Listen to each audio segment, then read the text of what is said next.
कौन सी है? 7.2। Question number आज कौन सा है? 8 क्वेश्चन देखते हैं हम। यहाँ लिखा है यदि ए और बी क्रमशः -2, -2 और 2, -4 हो तो पी के निर्देशांक ज्ञात करने हैं ताकि AP बराबर 3/7 AB और P जो है वो रेखाखंड कहाँ पर स्थित हो? AB। समझ गए? मतलब एक रेखाखंड है AB। क्या है रेखाखंड? AB। ए के जो निर्देशांक है वो दिए हैं आपको कितना? -2 और P के 2, -4 ये दिए हैं। ठीक है, अब इन्होंने क्या बोला है कि तो P के निर्देशांक निकालने हैं। P कहाँ पर स्थित है? A और B पर मान लो कहीं पर स्थित है P और इसके आपको निर्देशांक क्या करने हैं? निकालने हैं। इसको मान लो मैंने x और y मान लिया। बोलो यहाँ तक बात समझ में आ गई? साथ में एक कंडीशन दी है कि ये P किस प्रकार है? AP बराबर 3/7 AB।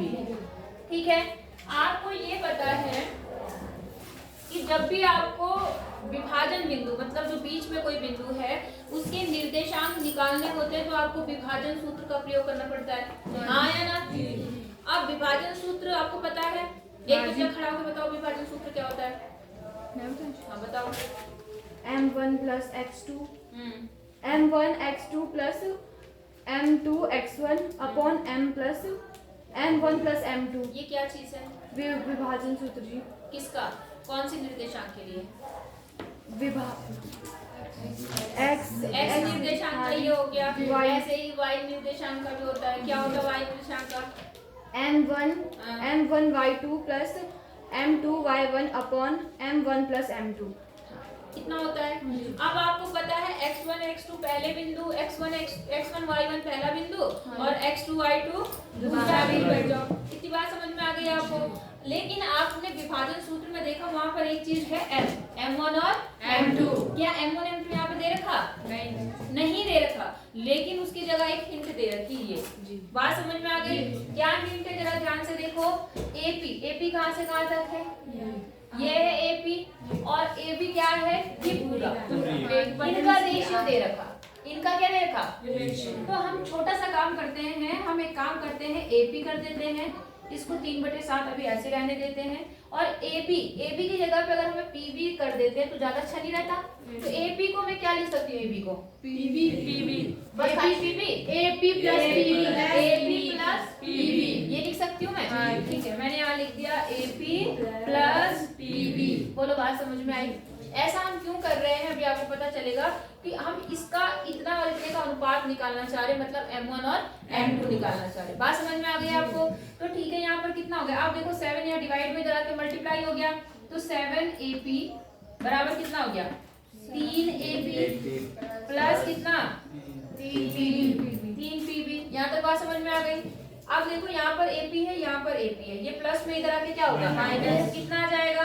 4 AP आ जाएगा बराबर 3 PB आ गया। हाँ या ना? अब मैं क्या काम करूंगी? नंबर एक तरफ और इनको एक तरफ, तो क्या बना? AP बटे PB और 3/4। समझ में आया तुम्हें? मैंने क्या निकाला? AP मतलब ये, हाँ, और यहाँ PB मतलब ये। तो इनका अनुपात कितना बन गया? 3/4। मतलब M1 कितना आ गया आपका? 3 और M2 कितना आ गया? 4। अब क्या ये क्वेश्चन हो जाएगा? जी पक्का? जी। विभाजन सूत्र लगाएंगे जी, उसमें आप मान रखना, आपका आंसर तैयार है। P के निर्देशांक है ना? हो जाएगा या नहीं होगा? पक्का? तो मैंने इतना बताया, आगे का क्वेश्चन मुझे खुद करके दिखाएंगे। इतनी बात समझ में आ गई? सूत्र अभी इसने बता दिया आपको पहले से ही पता होगा कौन सा सूत्र है। इतनी बात क्लियर है? इतना कर लो, फिर आगे मुझे करके दिखाना, नेक्स्ट पीरियड में देखूंगी मैं जी। डेली स्कूल आओ, थोड़ा बारिश है, ठीक है, मानती हूँ कि थोड़ा बारिश है, फिर पहाड़ी रास्ते में थोड़ी दिक्कत है, लेकिन फिर भी जो पास वाले हैं वो जरूर आओ। और जो बहुत दूर वाले हैं, जैसे वो मोहताड़ से आ रहे हैं, कोटगांव 4-5 किलोमीटर से, उनके लिए है थोड़ी सी दिक्कत, लेकिन वो भी अगर मौसम ठीक है तो जरूर आओ। आई बात समझ में? क्योंकि देखो अब मौसम तो ऐसे ही रहेगा, अभी तो बारिश है, उसके बाद आपकी सर्दियाँ शुरू होंगी, फिर बर्फ गिरेगी, तो कब तक मौसम को करोगे? बात समझ में आ रही है कि नहीं? हम भी तो स्कूल आ रहे रोज, तो थोड़ा तुम भी कोशिश करो रोज स्कूल आने की, ठीक है? क्वेश्चन नंबर 9 देखो, बिंदु ए और बी को जोड़ने वाला रेखाखंड ए बी को 4 बराबर भागों में विभाजित करने वाले बिंदुओं के क्या निकालने हैं? निर्देशांक। समझ गए? आपके पास एक बिंदु ए है और एक बिंदु क्या है? बी। ए का निर्देशांक क्या है? -2, ठीक है। दूसरा बी का निर्देशांक 2,8 इतना है ना। अब इन्होंने कहा इस रेखाखंड को कितने भागों में विभाजित करना है? 4। तो ये बन गया 2 और ये बन गया, हो गया 4 भागों में विभाजित। 1 2 3 4 भागों में विभाजित हो गया। अब आपको इन बिंदुओं के क्या निकालने हैं? निर्देशांक P Q R। क्या निकाल लेंगे? ऐसा सवाल आप पहले कर चुके हैं। कैसे करेंगे? मैम जी जो ये एक रखेंगे जो मैम इसका जो M1 होगा M2 तो इसका लिखेंगे 1/3। हाँ मतलब पहले हम इनको मैंने कहा था भूल जाएंगे थोड़ी देर के लिए। हम ये देखेंगे रेखाखंड कितने भागों में विभाजित है। तो यहाँ पर देखो एक भाग है, यहाँ कितना भाग है? 3। तो M1 कितना हो गया? 1 हो गया और M2 कितना हो गया? 3 हो गया। बात समझ में आ गई? तो आप 1 और 3 अनुपात लेके M1 इस केस में 1 हो जाएगा और M2 कितना हो जाएगा? 3। तो आप इसमें 2 हो जाएंगे। हाँ जी, के निर्देशांक आ जाएंगे। हाँ उसके बाद आप क्या करेंगे? इनको भूलो। अब इसकी बारी है तो इसको भी आप क्या कर सकते हैं? आपका मध्य बिंदु है, तो वही विभाजन सूत्र में इधर भी 1 इधर भी 1, मतलब 2 का मतलब क्या हुआ? 2:2 मतलब रियल में 1:1 ही तो है कि नहीं? 2/2 क्या हुआ? 1/1। तो आप डायरेक्ट भी मध्य बिंदु सूत्र लगा सकते हो और चाहो तो आप विभाजन सूत्र में M1 भी 2 रखो और M2 भी 2 रखो, आपका आंसर मध्य बिंदु लगा सकते हैं। बिल्कुल हो जाएगा। और इसी प्रकार से तीसरे में क्या होगा? ये दोनों बिंदु नहीं लोगे तो 3 अनुपात 1। समझ गए? नहीं समझे? एक और तरीके से सवाल को कर सकते हैं। क्या आप क्या काम करो, डायरेक्ट इन दोनों का मध्य बिंदु निकाल लोगे। x1 + x2/2 y1 + y2/2 ये आ गया। अब ये इन दोनों का मध्य बिंदु है, हाँ या ना? जब ये आ जाएगा तो इतना प्लस इतना बटे 2, इतना प्लस इतना बटे 2 करके इसके आ जाएंगे। ऐसे इन दोनों का बटे 2 करके ये आ जाएगा। नहीं आई बात समझ में? आपकी मर्जी है, आप दोनों में से जो मेथड यूज करना चाहते हैं कर सकते हैं। बोलो समझ में आया नहीं? हाँ जी। पक्का? दोनों ही करना। दूसरा बताऊं? दूसरा मैंने कहा कि पहले आप इस बिंदु को देखो। Q क्या है? AB का क्या है? मध्य बिंदु। तो आप सीधे Q के निर्देशांक क्या निकालेंगे? x1 + x2/2 ये फॉर्मूला होता है ना मध्य बिंदु का। y1 + y2/2। इतनी बात समझ में आई है नहीं आई? ये फॉर्मूला होता है। तो ठीक है, आपका देखो क्या है? ये है आपका x1, ये क्या है? y1, ये क्या है? y2। अब आपके पास है मान, आप डायरेक्ट यहाँ पे सॉल्व करके निकाल सकते हैं इस बिंदु के निर्देशांक। हाँ या ना? अब जैसे जो भी निर्देशांक आ गया, मैं ये नहीं कहती हूँ कि मतलब जो मैंने लिखा वो सही है, आप करके देखना, ठीक है? मान लो ये आ गया, थोड़ी देर के लिए मान लिया हमने ये आ गया। अब ये बिंदु मिल गया है और ये बिंदु मिला है आपको। अब इसको x1 y1, इसको क्या मान लेना? x2 y2। तो P के निर्देशांक क्या हो जाएंगे? फिर से वही x1 + x2/2 y1 + y2/2। अब यहाँ पर x1 ये है, y1 x2 ये है +2 ये और ये बटा 2। नहीं आई बात समझ? आ गई जी। और इनको मध्य बिंदु करके निकाल सकते हैं। नहीं आई बात समझ? ये तो उससे भी आसान है। ये मेथड से करना, ठीक है? दोनों मेथड से करना, एक ही मेथड से। मिटा दूं? जी। चले आगे। अब क्वेश्चन देखो, दोनों मेथड चाहिए मुझे। दोनों मेथड से क्वेश्चन करो, ज्यादा सवाल नहीं है आज के लिए, आपके पास में कमी है इसलिए ज्यादा से ज्यादा करो। मैक्सिमम कोशिश करो कि जो मेथड आपको समझ में आता है उतने मेथड से सवाल को सॉल्व करो, तब आपको एक्सपीरियंस होगा कि कौन कौन से मेथड आपके लिए बेस्ट है। बात समझ में आ गई नहीं आई? अच्छा अगला देखो, एक समचतुर्भुज का क्षेत्रफल ज्ञात कीजिए। Question number 10। चतुर्भुज कैसा है? चतुर्भुज क्या होता है?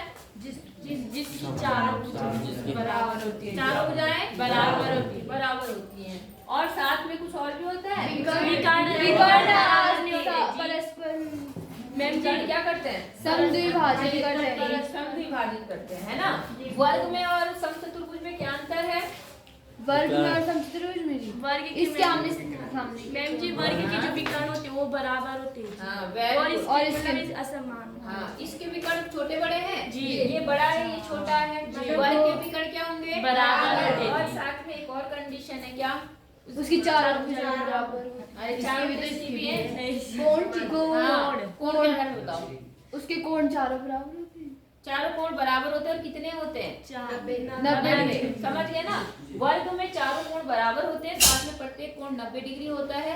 समचतुर्भुज में आमने सामने के कोण बराबर होते हैं, लेकिन चारों आपस में बराबर नहीं होते। बात समझ में आ गई आपको? ठीक है, अब समचतुर्भुज दिया है, इसका आपको क्षेत्रफल निकालना है। क्या निकालना है? क्षेत्रफल का मतलब समझ रहे हैं आप, ये पूरा जगह निकालनी है आपको। और जिसके शीर्ष क्रम में है, क्या है? 3, 0, फिर क्या है? 4, 5, फिर क्या है? -1, 4 और -2, यहाँ तक समझ में आया आपको? शीर्ष दिए हैं। अच्छा, तो अब देखो इन्होंने थोड़ी सी हिंट भी दे रखी है इसमें कि जो समचतुर्भुज का क्षेत्रफल होता है उसका क्या फॉर्मूला होता है? 1/2 उसके विकर्णों का हाँ, समचतुर्भुज का क्षेत्रफल सूत्र आपको पता है क्या होता है? 1/2 गुणा क्या? विकर्णों का गुणन।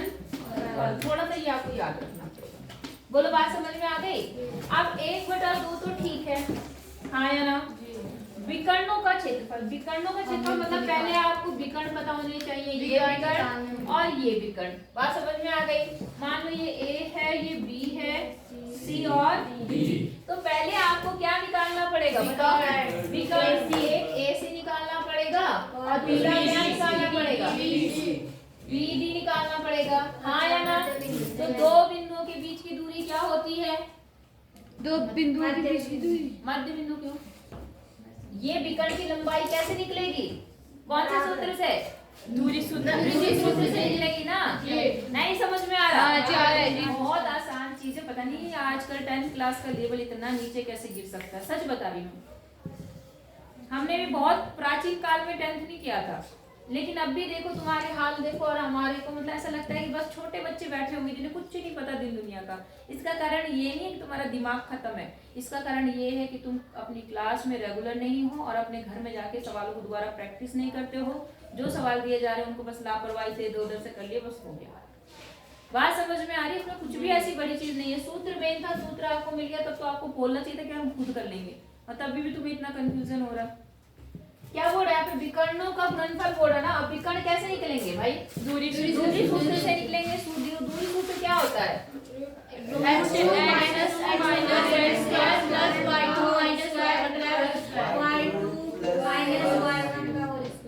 इसके लिए ये है x1 y1 x2 y2, इससे दूरी सूत्र निकल जाएगा, दूरी निकल जाएगी। इससे x1 y1 x1 y1 x2 y2 से इसकी दूरी निकल जाएगी, और जो भी आएगी उसको इस सूत्र में रख के और मान आ जाएगा आपका। बोलो, निकाल लोगे नहीं निकालोगे? हाँ जी, निकालेंगे जी। पक्का बताओ? पक्का निकालेंगे।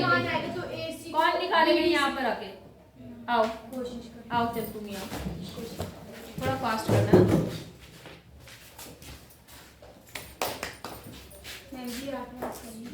है बेटा?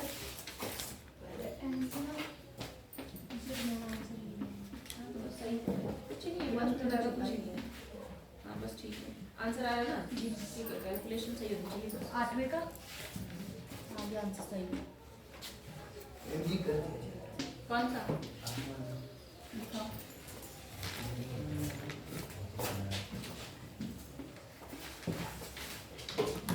मैंने जीरो ही। हाँ हाँ,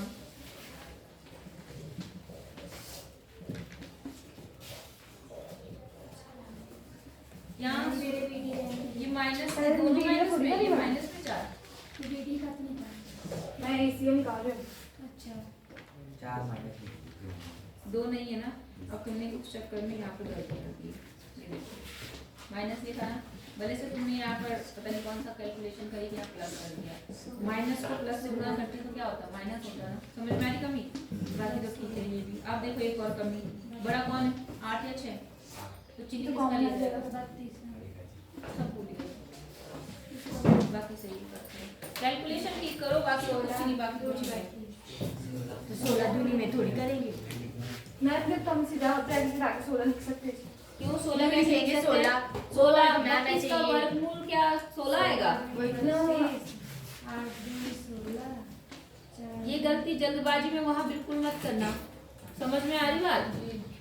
ऐसी गलती बहुत भारी पड़ जाती है।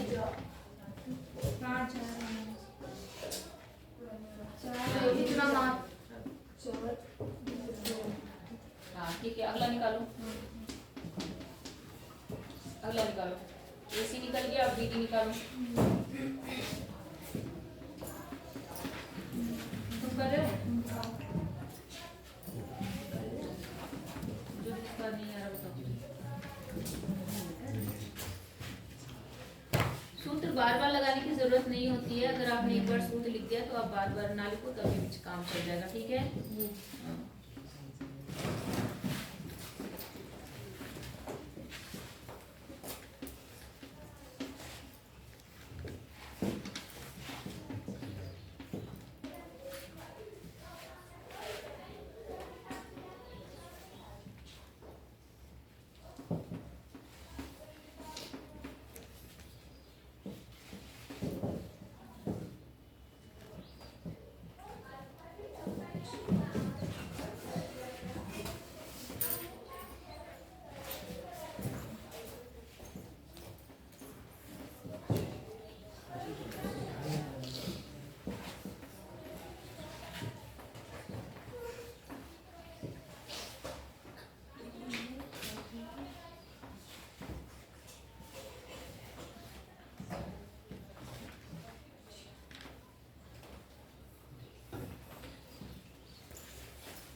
अच्छा, सही चल रही हो है? 72 को यहाँ पर तुमने फैक्टर किया, यहाँ पर तो कितना है? पहले 36 आया, फिर 36 को 2 से काटा, कितना आया? 18 आया, फिर 2 से काटा 9 आया, और फिर ये 2 कहाँ से आया? 3 आया। करो, जल्दी करो फटाफट।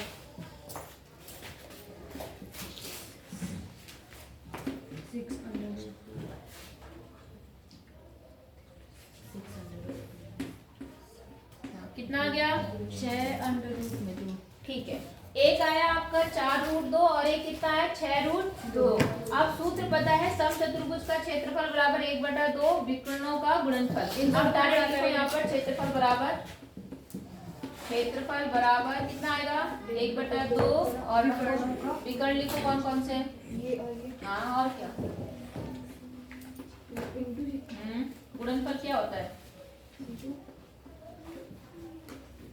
अब करो सॉल्व। √2 को √2 से मल्टीप्लाई करें, कितना आएगा? 2 आएगा। तो ये तो 2 हो गया, और ये 2 नीचे से क्या हो जाएगा? कट जाएगा। बचा क्या यहाँ पर? यहाँ 6 बचा, और यहाँ क्या बचा? 6 चौक 24। लिखो 24 मात्रक स्क्वायर। वर्ग मात्रक लिख सकते हैं या मात्रक स्क्वायर लिख सकते हैं, आपकी मर्जी। ठीक है, चेक कर लेना, अगर कैलकुलेशन ठीक है तो आपका आंसर ठीक होगा। बात समझ में आ गई आपको? कोई दिक्कत है? तो आज आपकी ये प्रश्नावली निर्देशांक ज्यामिति क्या हो गई? खत्म। कल आपका टेस्ट होगा, ठीक है, फर्स्ट चैप्टर का, फिर उसके बाद अगले दिन सेकंड चैप्टर का, मतलब 7.1 का पहले दिन होगा एक्सरसाइज का, और एक काम करेंगे, दोनों एक्सरसाइज का टेस्ट दे दो कल। हाँ जी, एक का सुबह देंगे, एक का शाम को। हाँ, एक का लंच के बाद और एक का लंच से पहले। बराबर समझ में आ गया? 7.1 देंगे। हाँ ठीक है ना। 7.1 और फिर हम स्टार्ट करेंगे